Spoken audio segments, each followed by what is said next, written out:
হ্যাঁ, আমরা আলোচনা করছিলাম সিআরপিসি শেষ হয়ে গেল। এখন শুরু হবে হচ্ছে সাক্ষ্য আইন, এবং দুইটা আইন বাদ থাকবে, যেটা আগামী ক্লাসে আলোচনা করা হবে, এসআর অ্যাক্ট এবং সিপিসি।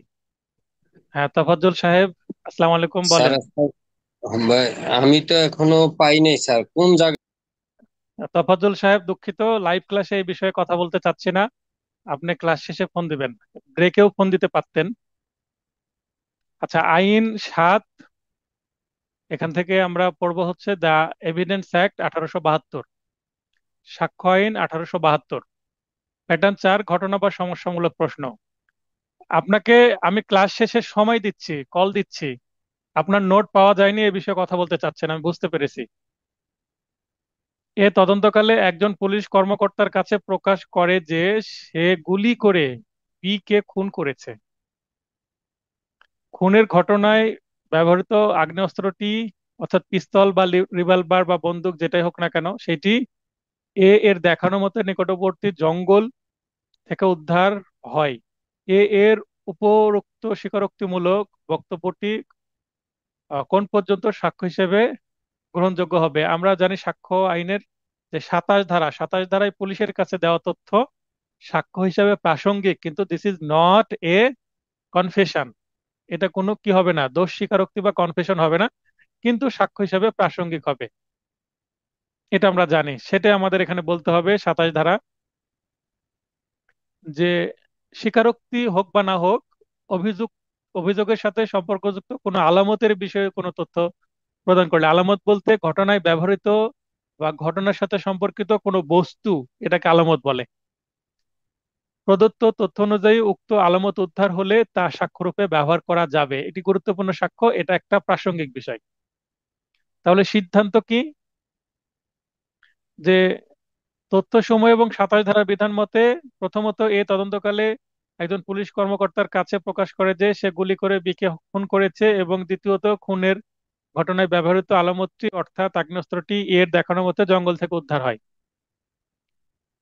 এ দুইটা তথ্য আছে, অর্থাৎ অতএব এ এর উপরোক্ত স্বীকারোক্তিমূলক বক্তব্যটি শুধুমাত্র তার কথা মতো আলামত উদ্ধার পর্যন্ত এভিডেন্স হিসেবে গ্রহণযোগ্য হতে পারে।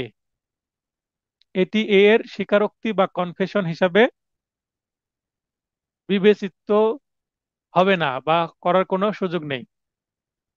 কেননা তা ফৌজদারি কার্যবিধি 1898 এর 164 ধারার বিধান মতে গৃহীত হয়নি।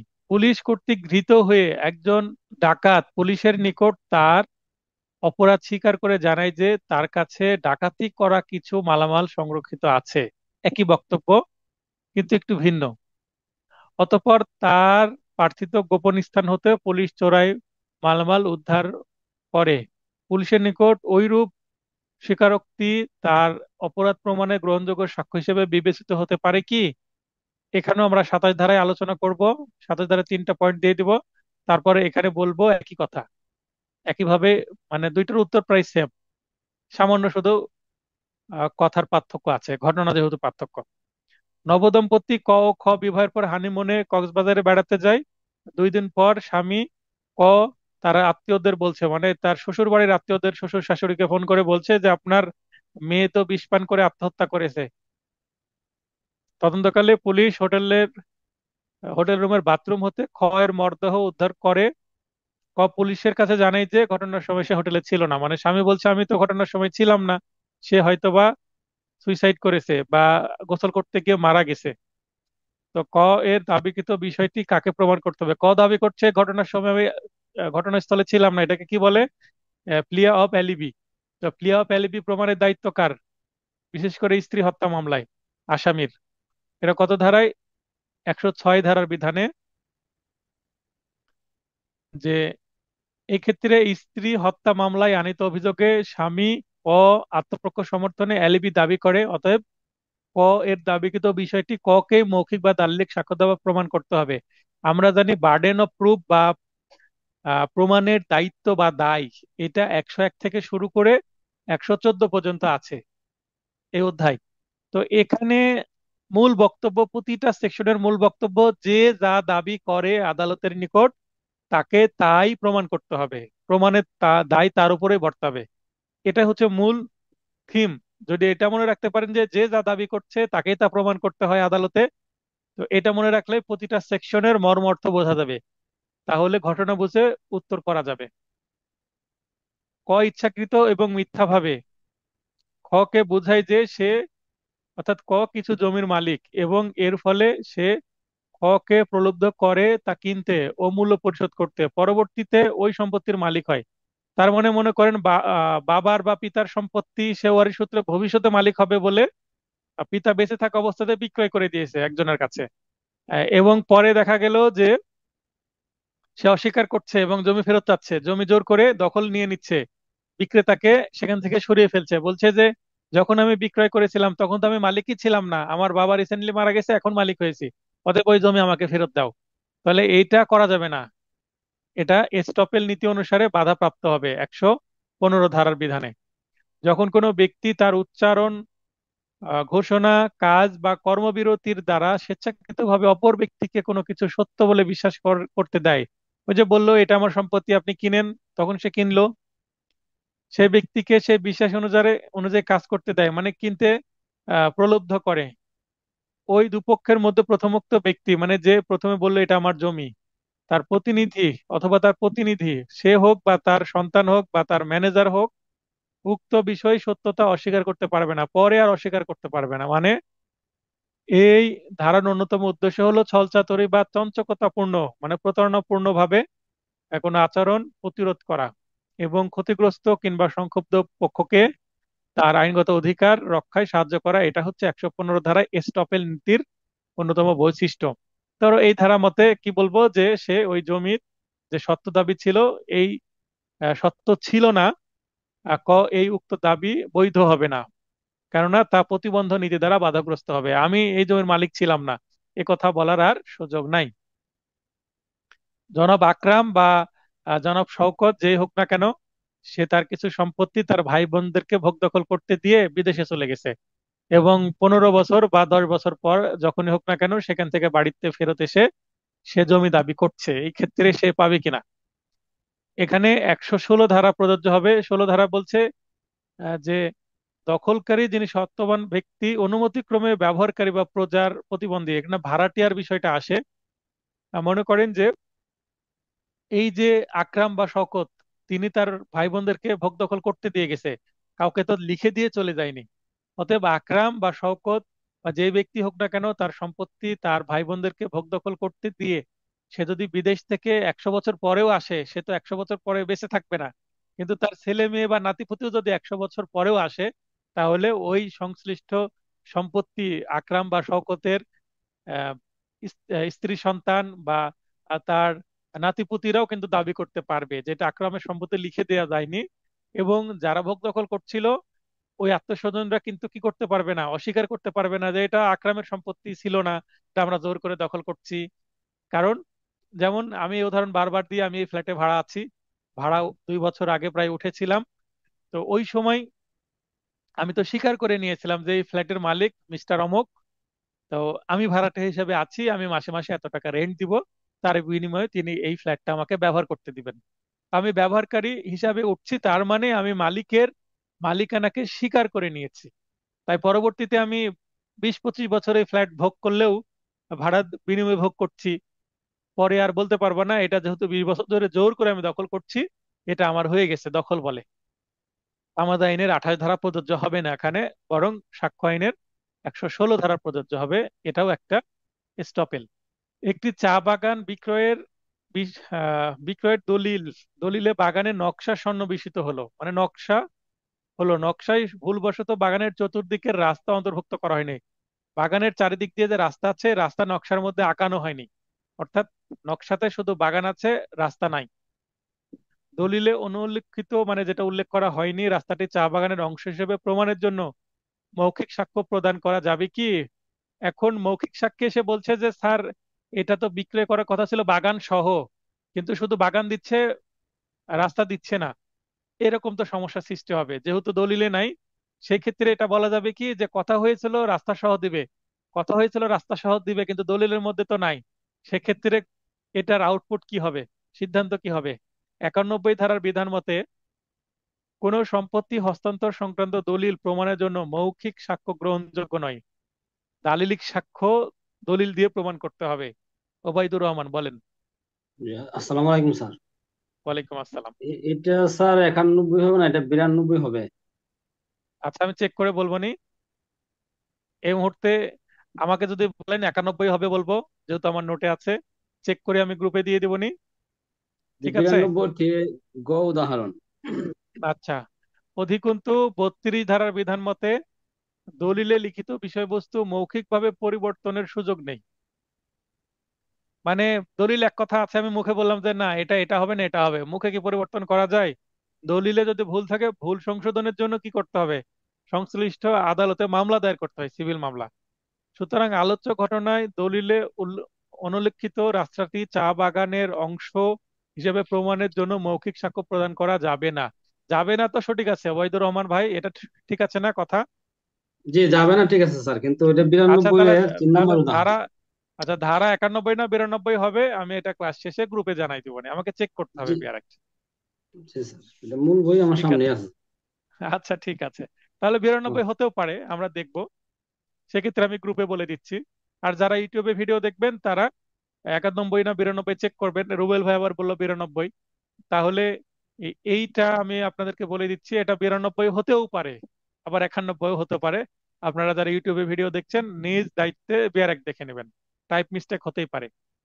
ধানমন্ডির একটি বাড়ির মালিক মিস্টার ধীরেন তাহার বাড়ি হইতে ভাড়াটিয়া মিস্টার নরেনকে ভাড়া পরিশোধ না করার কারণে উচ্ছেদের মামলা করেন। নরেন আত্মপক্ষ সমর্থনে বলেন যে ভাড়াটে হিসেবে আসার পর তিনি ধীরেনের নিকট হইতে বাড়িটি বিক্রয়ের জন্য আংশিক মূল্য প্রদানে বায়নাপত্রের ভিত্তিতে বর্তমানে দখল বুঝিয়া পাইয়া অবস্থান করিতেছেন। নরেনের অবস্থান সম্পর্কে প্রমাণের ভার কাহার উপর বর্তায়? এরকম যদি সিচুয়েশন হয়, তাহলে প্রথমে আমি উঠলাম, তাকে মালিক স্বীকার করে। পরবর্তীতে তিনি ফ্ল্যাটটা আমার কাছে বিক্রয়ের জন্য আমাকে প্রস্তাব দিলেন, আমি 10 লক্ষ টাকা অ্যাডভান্স দিলাম, একটা বায়না দলিল হলো। এই ক্ষেত্রে কিন্তু এই জায়গায় আমি দাবি করতে পারবো, আমাকে তিনি নামাতে পারবেন না, কারণ অলরেডি এই ফ্ল্যাটটা বিক্রয় এর পর্যায়ে চলে গেছে। তাই এখানে বলা হচ্ছে 103 ধারা বিধান মতে যে কোনো নির্দিষ্ট তথ্যের বিষয়ে আদালতকে বিশ্বাস করাতে চায়, তাহলে যে বিশ্বাস করাতে চায় তার প্রমাণের ভার তার উপরেই বর্তাবে। সুতরাং আলোচ্য ঘটনায় নরেনের ওপর প্রমাণের ভার বর্তাবে। নরেনের অবস্থান সম্পর্কে প্রমাণের ভার কার উপর বর্তাবে, এখানে সংক্ষিপ্তভাবে দিয়েছি, আপনারা এটাকে মূল জায়গাটুকুকে একটু বর্ণনা দিয়ে ঠিকভাবে লিখতে পারবেন। রুবেল ভাই কি বলবেন বলেন। স্যার সময় চলে গেছে স্যার। মানে ফ্ল্যাট স্যার আপনি নেন, টাকা আমরা দিব স্যার। এটা বিক্রয় হয়ে গেছে অলরেডি, এবং ফ্ল্যাট পুরাতন ফ্ল্যাট। এই এই আহা, অ্যামাউন্ট দিয়ে নতুন ফ্ল্যাট কেনাটা ভালো হবে। এই ফ্ল্যাটটা অনেক পুরাতন ফ্ল্যাট। স্যার ওই যে ওই 91 92 নিয়ে যেটা সমস্যা ছিল আর কি, 92 ধারার শিরোনামটা ছিল আর কি যে মৌখিক চুক্তির সাক্ষ্য বর্জন আর কি স্যার। হ্যাঁ, তো এটা ওই 92 হবে এই তো। 92 স্যার, জি স্যার, হ্যাঁ। আচ্ছা ঠিক আছে, ধন্যবাদ। আচ্ছা, তাহলে টাইপ মিস্টেক হয়ে গেছে আমার। আচ্ছা, এ আর চুক্তির হইতে দায়ে, পারে স্যার এটা। আচ্ছা এ চুরির দায়ে বি কে অভিযুক্ত করে মামলা করে। এ আদালতকে বিশ্বাস করতে চায় যে বি চুরির কথা সি এর নিকট স্বীকার করেছে। এন্ড বি আদালতকে বিশ্বাস করতে চায় যে সংশ্লিষ্ট সময় সে অন্যত্র ছিল। তাহলে দুইটা দাবি এখানে, একজন বলছে যে এ স্বীকার করেছে আমার কাছে, আরেকজন বলছে যে চোর। সে বলছে তো আমি তো ঘটনাস্থলে ছিলাম না। এই ক্ষেত্রে প্রমাণের দায় ব্যাখ্যা করুন। তাহলে আবার 103 আসবে, যে কোনো নির্দিষ্ট তথ্যের বিষয়ে আদালতকে বিশ্বাস করাতে চায় তার উপর ভার বর্তাবে। যেহেতু বি আদালতকে বিশ্বাস করতে যায় সংশ্লিষ্ট সময় সে অন্যত্র ছিল, সেহেতু এক্ষেত্রে প্রমাণের দায় কিন্তু বিয়ের উপরে বর্তাবে। এখানে বিয়ের ক্ষেত্রে যদি জানা হয়, তার মানে আমি যেটা বারবার বলি যে যে যা প্রমাণ করতে চায় তাকেই তা প্রমাণ করতে হবে, মানে যে যা দাবি করে। এটা হ্যাস্টি মেথডে লেখা হয়েছে, আপনি চাইলে এটা প্রপার মেথডে কনভার্ট করে নিতে পারবেন। এক্স স্টেডিয়ামে প্রবেশের সময় নিরাপত্তা কর্মী ওয়াই দ্বারা বাধাগ্রস্ত হয়। হ্যাঁ, রনি আপু বলেন। স্যার এখানে যেহেতু অন্যত্র ছিল, আমি কি এখানে 106 দিয়েও করতে পারি? পারি কি না এটা একটু শুধু প্রশ্ন। 106 দিয়েও করা যাবে। আচ্ছা, এখানে একটু আমার এখানে দুইটা প্রশ্ন আছে। হ্যাঁ, এর ক্ষেত্রে এ আদালতকে এ বিশ্বাস হচ্ছে করাতে চাই। 103 আচ্ছা, দিয়ে করলো, সরি সরি সরি, এখানে এ হচ্ছে 103। এখানে একটু নিচে 3 নোট দিয়ে, নিয়ে নেন। আর এখানে বি এ হচ্ছে লিখে লেখেন। 106 দিয়ে করবে। হ্যাঁ, এখানে এ লিখে লেখেন 103, আর বি লিখে লেখেন 106। এটা আমার মনে হচ্ছিল যে দুইটা তো বিষয়। তাহলে এ এর জন্য 103, বি এর জন্য 106। ঠিক আছে। জি স্যার, থ্যাংক ইউ আচ্ছা, স্যার। ধন্যবাদ আপু। এটা আমি সেকেন্ড এডিশনে ঠিক করে নিচ্ছি। উভয়ের মধ্যে ধস্তাধস্তি হয় এবং ওয়াই বাধাপ্রাপ্ত হয়, আঘাতপ্রাপ্ত হয়। এক্স আঘাত করার অভিযোগে অভিযুক্ত হয়। সে দাবি করে যে ওয়াই তাকে প্রথম আঘাত করে এবং সে আত্মরক্ষার উদ্দেশ্যে এরূপ আচরণ করেছে। উভয় পক্ষের আইনগত প্রমাণের ভার বা লিগ্যাল বার্ডেন প্রুফ এবং স্বাক্ষর প্রমাণের ভার, evidential burden of proof, evidence act এর সংশ্লিষ্ট বিধান অনুযায়ী ব্যাখ্যা করুন। এখানে 105 ধারার বিধান আমাদের রেলিভেন্ট হবে। আসামির মামলাটি যে দণ্ডবিধির সাধারণ ব্যতিক্রমের মধ্যে পড়ে, বলছে যে এটা আমি প্রাইভেট ডিফেন্সে করেছি। প্রাইভেট ডিফেন্স কিন্তু সাধারণ ব্যতিক্রমেরই একটা অংশ।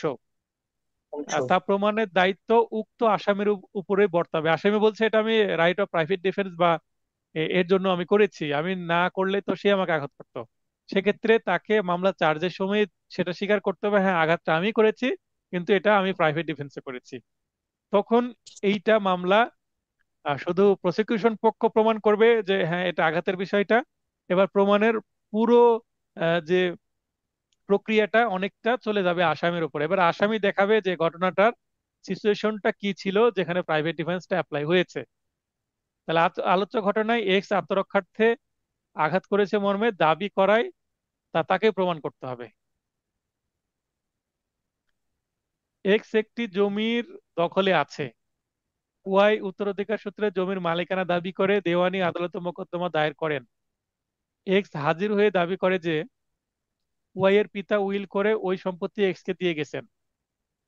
ওয়াই আদালতে দাবি করেন যে তার পিতা কথিত উইল সম্পাদনের তারিখে হজ পালনের উদ্দেশ্যে পবিত্র মক্কা নগরীতে অবস্থান করছিলেন, মানে ওই সময় ছিলই না যে সময় দলিল হয়, এবং এই কারণে দলিলটি জাল ও সৃজিত।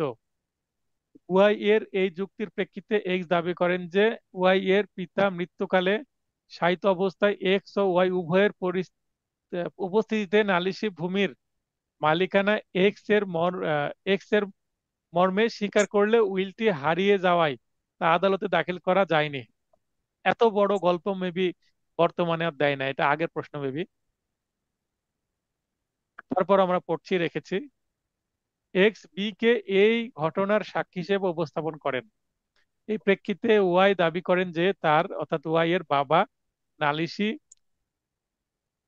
সম্পত্তিতে এক্স এর মালিকানার কথিত মৌখিক স্বীকৃতির সাক্ষী কথিত স্বীকৃতির অব্যাহতির আগের দিন মৃত্যুবরণ করেছিলেন এবং উপস্থিত সাক্ষী প্রকৃত বি নন এবং উপস্থিত সাক্ষী এক্স এর জমির কর্মচারী। পড়তে পড়তে মাথা খারাপ।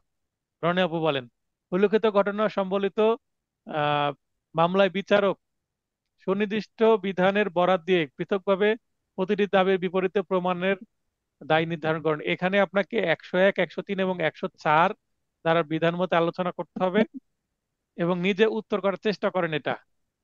এটা স্যার, উত্তর এই প্রশ্নটা বলেন। আসলে চেষ্টা করছিলাম গাইডে 101 থেকে শুরু করে একেবারে 109 পর্যন্ত প্রত্যেকটা ধারাই বিশ্লেষণ করছে। তো ওয়েট লাগবে না, করেছিলাম যে লাগবে না। উত্তরটা আপনি একটু ছোট করে করে দিবেন। তো আচ্ছা, আমি আপনি করে এখন দেবো, আমাদের আমি চেষ্টা আমি করতে করে দেবো। বলছেন।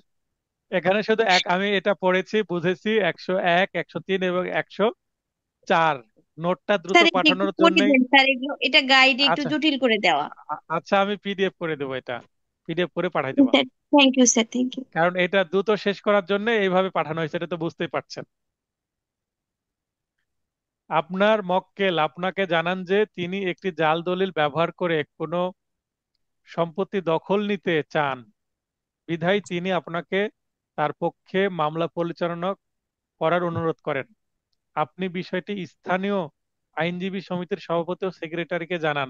পড়ে মনে হচ্ছে যে বার কাউন্সিলের অংশের, তাই না? আপনি কি এর দ্বারা কোনো আইন লঙ্ঘন করেছেন? পেশাগত কার্যক্রমের অংশ হিসেবে প্রাপ্ত তথ্য প্রকাশে একজন আইনজীবীর স্বাধীনতা ও সীমাবদ্ধতা ব্যাখ্যাপূর্বক এভিডেন্স অ্যাক্টের আলোকে উত্তর দিন। তার মানে এখানে বার কাউন্সিলের ক্যাননসের বিষয়টা প্রবেশ করে সাক্ষ্য আইনের মধ্যে চলে আসছে। এখানে 126 ধারায় একজন অ্যাডভোকেট কি করেন? গোপনীয়তা রক্ষা করতে হয়। তো এই বিষয়টা 126 ধারাটা নিয়ে এসে আলোচনা করতে হবে, এটারও উত্তর আমি পিডিএফ করে দেব। বাদী দাবি করেন যে তিনি জমিটি এক্স এর নিকট থেকে কিনেছেন এবং এক্স দলিলে স্বাক্ষর দিয়ে দলিল সম্পাদন করেছেন, কিন্তু সাক্ষ্য প্রমাণকালে বাদী জেরায় বলেন যে এক্স দলিলে টিপ সহি দিয়ে দলিল সম্পাদন করেছেন। পরবর্তীতে বাদীপক্ষ এই মর্মে একটি দরখাস্ত দাখিল করেন যে এক্স কর্তৃক দাবির নামীয় বা এক্স কর্তৃক বাদীর নামীয় দলিল সম্পাদন বিষয়ক বাদীর একটি অস্পষ্ট বিবৃতির স্পষ্টীকরণে জন্য বাদীকে পুনরায় পরীক্ষা করা যাবে, অর্থাৎ রি এক্সামিনেশন করতে হবে। এই দরখাস্ত মঞ্জুর হবে কিনা? 138 ধারায় বলা হচ্ছে সাক্ষী জেরার সময় যে বক্তব্য প্রদান করে তার ব্যাখ্যার মাধ্যমে স্পষ্টীকরণের জন্য সাক্ষীর পুন জবানবন্দি গ্রহণ করা যাবে, অর্থাৎ এক্স কর্তৃক আনিত দরখাস্তটি মঞ্জুরযোগ্য, মঞ্জুর করা যাবে।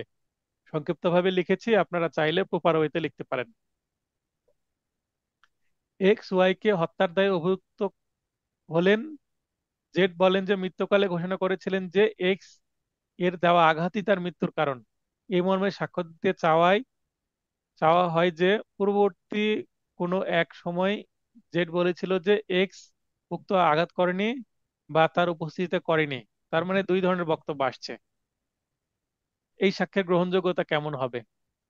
155 ধারার বিধান মতে বিরুদ্ধ পক্ষ আদালতের অনুমতি সাপেক্ষে আহ্বানকারী পক্ষের সাক্ষীর বিশ্বাসযোগ্যতা সম্পর্কে পূর্ববর্তী বিবৃতির সাথে বর্তমান সাক্ষ্যের কোনো অংশের বিরোধিতা প্রমাণ করতে পারবে, সুতরাং উক্তরূপ সাক্ষ্য গ্রহণযোগ্য হবে। অর্থাৎ পরে যে সাক্ষ্য নিয়ে যে জেরায় গিয়ে সাক্ষী যে দুই রকম কথা বলেছে এইটা যে উপস্থাপন করা হলো, জেরাই এটা লিপিবদ্ধ করবে কিনা আদালত?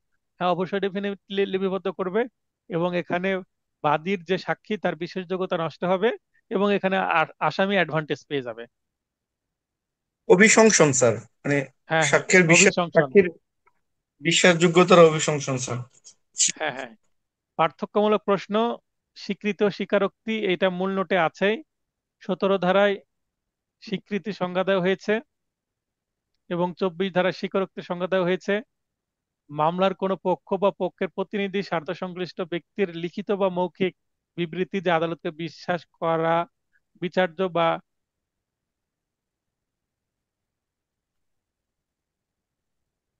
আদালত, স্ক্রিনে একটু দাগাদাগি হয়ে গেছে, একটু পরিষ্কার করে নেই।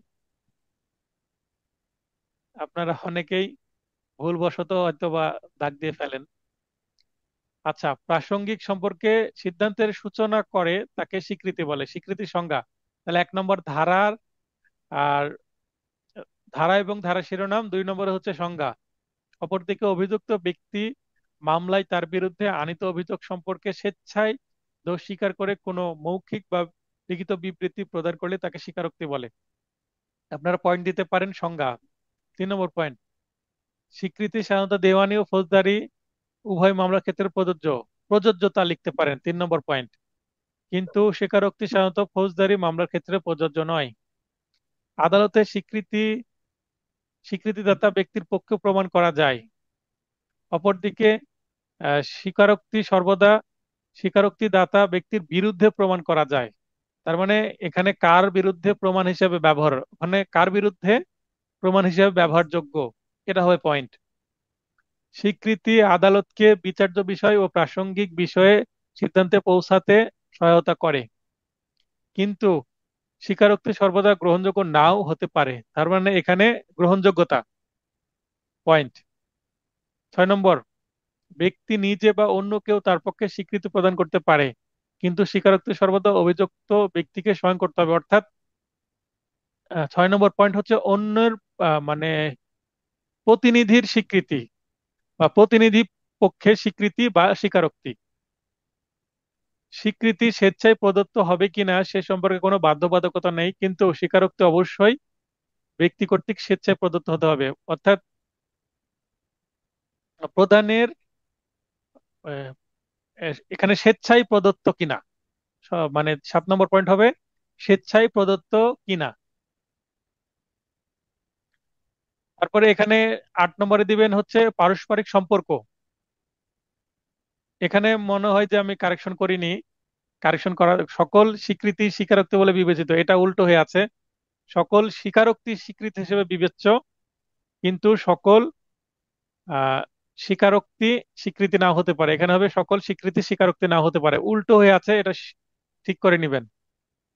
এইটা বারবার ঠিক করার জন্য আসে, কিন্তু ঠিক করা হয়ে ওঠে না।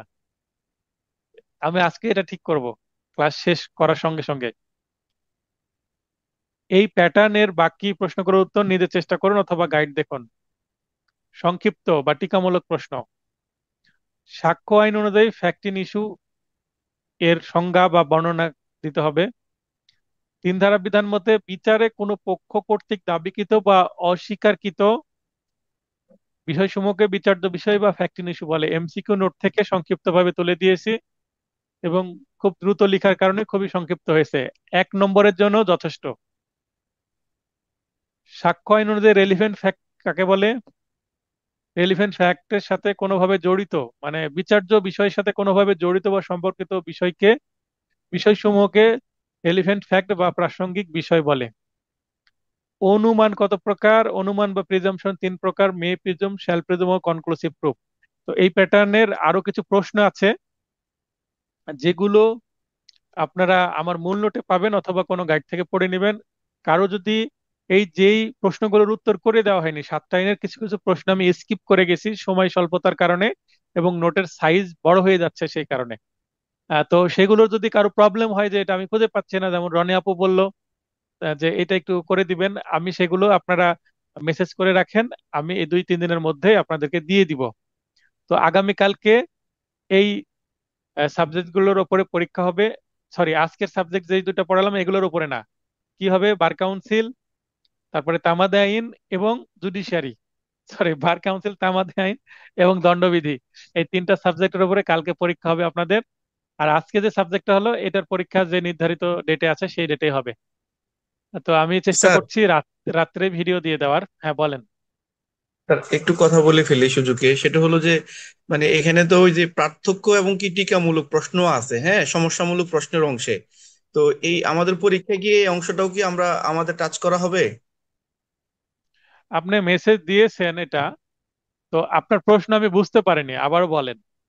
মানে স্যার আমাদের যেমন আমরা ড্রাফটিং একটা পার্ট ছিল, কেমন, হুম আর হুম হুম। এখন যে সমস্যামূলক আরেকটা পার্ট। তো সমস্যামূলকের পরে তো আবার যে টিকা পার্থক্য এই ধরনের প্রশ্ন আলোচনা করা হয়েছে। কারণ এগুলো কি মানে প্রশ্ন আকারে দেওয়া হবে কিনা, নাকি শুধু সমস্যামূলক প্রশ্নগুলি দেওয়া হবে, এটাই স্যার, আর কিছু না? না, এখানে রুটিনে উল্লেখ করা আছে শুধুমাত্র সমস্যামূলক প্রশ্নের উপরে পরীক্ষা হবে। তার মানে এই পার্থক্য এবং টিকা পরীক্ষায় দিব না আমি, এই যে কালকের পরীক্ষায়। Thank you sir. তাহলে এগুলো আমি কখন দিব? ওই মডেল টেস্টের মধ্যে পাবেন। জি স্যার। তাহলেই তো এনাফ, তাহলেই তো এনাফ, তাই না? জি স্যার। জি স্যার। মডেল টেস্টে পার্থক্য এবং টিকা থাকবে, সবই তো থাকবে মডেল টেস্টে। জি তাহলে স্যার। আমরা জাস্ট আমাদের বেসিক্যালি দুইটা জিনিস আপনাদের পাশের জন্য খুবই ভূমিকা রাখবে ভালোভাবে।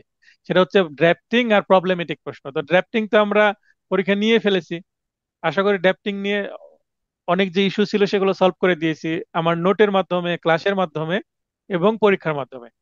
এখন প্রবলেমেটিক প্রশ্ন নিয়ে যে ইস্যুগুলো আছে এগুলো দুইটা ডেডিকেটেড পরীক্ষা হবে জাস্ট প্রবলেমেটিক প্রশ্ন নিয়ে, 6টা সাবজেক্ট 7টা সাবজেক্টের উপরে। তারপরে আমরা মডেল টেস্টে চলে যাব। এবং মানে এই অল্প সময়ে এর থেকে ভালো রুটিন বা ম্যানেজমেন্ট করা সম্ভব না রিভিশন ক্লাসের, তাই নয় কি? জি স্যার। আমি যে রুটিন দিয়েছি তারপরে কয়েকবার চেঞ্জ করে এই রুটিনে আমরা আসছি। আজকেও রুটিন কিন্তু চেঞ্জ হয়েছে, কারণ আজকে যে পরীক্ষা আমি চেঞ্জ করেছি এটা আমার নলেজ মানে মনে হচ্ছিল চেঞ্জ করব, কিন্তু কয়েকজন আমাকে অনুরোধ করলো। তো অনুরোধ করাতে আরো আমার মতের মিল হলো। আমি আর দেরি করলাম না, কারণ চাপ হয়ে যায় পরপর 2টা পরীক্ষা দেওয়া, আর আবহাওয়া খারাপ, খুব গরম। আজকে রাজশাহীতে বৃষ্টি হয়েছে, তারপরেও কিন্তু আবহাওয়া তাও গরম, আমি ঘেমে যাচ্ছি, বাধ্য হয়ে আমি শার্ট না পরে টি শার্ট পরে কিন্তু ক্লাস করছি। কি করব, বাঁচাতে হবে। না ঠিক আছে স্যার, নয়তো অসুস্থ হয়ে যাবেন স্যার। আচ্ছা, নাজমা নাহিদ বলেন। আজকে কোর্টে খুব চাপ ছিল, কোর্ট থেকে এসে আমি সারা বিকেল শুয়েছিলাম, ঘুমানোর পরে সন্ধ্যার পরে ঘুম থেকে উঠে এই ক্লাসের প্রস্তুতি নিয়েছি, জুনিয়র আসছিল তাকে দিয়ে কিছু কাজ করালাম। হ্যাঁ, নাজমা নাহিদ বলেন। স্যার স্যার আমি একটু ড্রাফটিং নিয়ে একটু কথা বলতাম স্যার, এটাকে পরে বলবো? আচ্ছা, তাহলে আজকে ক্লাস নিয়ে কারো প্রশ্ন থাকলে প্রশ্ন করেন, আর ক্লাস নিয়ে প্রশ্ন না থাকলে আপনারা যারা কথা বলতে চাচ্ছেন আমাকে মেসেজ দিয়ে রাখেন। আমি রাতের খাবার এখনো খাইনি, খাবার শেষে আমি প্রত্যেককে ফোন দিয়ে কথা বলবো। ওকে স্যার, সালাম। ঠিক আছে? মানে কারো যদি ক্লাসের আজকের ক্লাস বিষয়ে কোনো প্রবলেম থাকে, এখনো 5 মিনিট ক্লাস হবে, কথা বলা যেতে পারে। আর ক্লাস বিষয়ে কোনো প্রবলেম বা কথা বলতে না চাইলে, আর নোট বা অন্য বিষয়ে কথা বলতে চাইলে, তারা ক্লাস শেষে, আমি রাত্রে খাওয়ার পরে সময় দেবো তাদেরকে, হয়তোবা 10 মিনিটে আমার খাওয়া হয়ে যাবে। স্যার আর তোবাজ্জল নাজমা হ্যাঁ আপু যে বলেন। কথাটা বলতে চাচ্ছিলেন, মানে এটা যদি আমাদের আমাদের কোনো হক তৈরি হয়, এটা যাতে স্যার আপনি মেসেজ দিয়ে বলে দেন আমাদের উদ্দেশ্যেও। না, এখানে আপনার যদি স্যার, সমস্যা থাকে সেটা না আজকে আমার। হ্যাঁ, এখানে আজকে রুবেল ভাইয়ের কথা উদ্দেশ্যে বলি, রুবেল ভাইয়ের উদ্দেশ্যে বলি যে যদি মানে ড্রাফটিং নিয়ে কিন্তু কথা শেষ হয়ে যায়নি, আমি তো সলিউশন ক্লাস নিব পরীক্ষার, তো সেখানে আপনি তো প্রশ্ন করতে পারবেন, পারবেন কিনা? ঠিক আছে স্যার, শেষ স্যার, আমার কথা শেষ স্যার, মুখ বন্ধ হয়েছে স্যার। ড্রাফটিং এর তো স্যার, সলিউশন ক্লাস হবে। হ্যাঁ, আজকের তাফাজ্জল ভাই ক্লাস বলেন। নিয়ে আজকের ক্লাস নিয়ে একটা প্রথমে যে আপনি ব্যভিচারের কথা বললেন স্যার, এটা মনে হয় হ্যাঁ আপনার বলেন। টাইপ মিস্টেক হয়েছে। ওটা দিনের বেলায় বলছে জোরপূর্বক, তাহলে হ্যাঁ হ্যাঁ, 54 না হইয়া স্যার 45 হবে, 445। মানে 55 হবে এই তো? না, আহ, ও 45 মানে হবে। ও, 45, 45, 45। 45, হ্যাঁ হ্যাঁ। আচ্ছা, আমি ওটা চেক করে দিচ্ছি, চেক করে দিচ্ছি। হ্যাঁ, তাই, সবাইকে বলে দেন স্যার, এটা ভুল আছে। আচ্ছা, ওই যে 54 আর 45 কিন্তু ওই যে ডিজিট ওলট পালট হয়ে গেছে হয়তোবা, আমি চেক হ্যাঁ জি করে স্যার, বলবো এটা।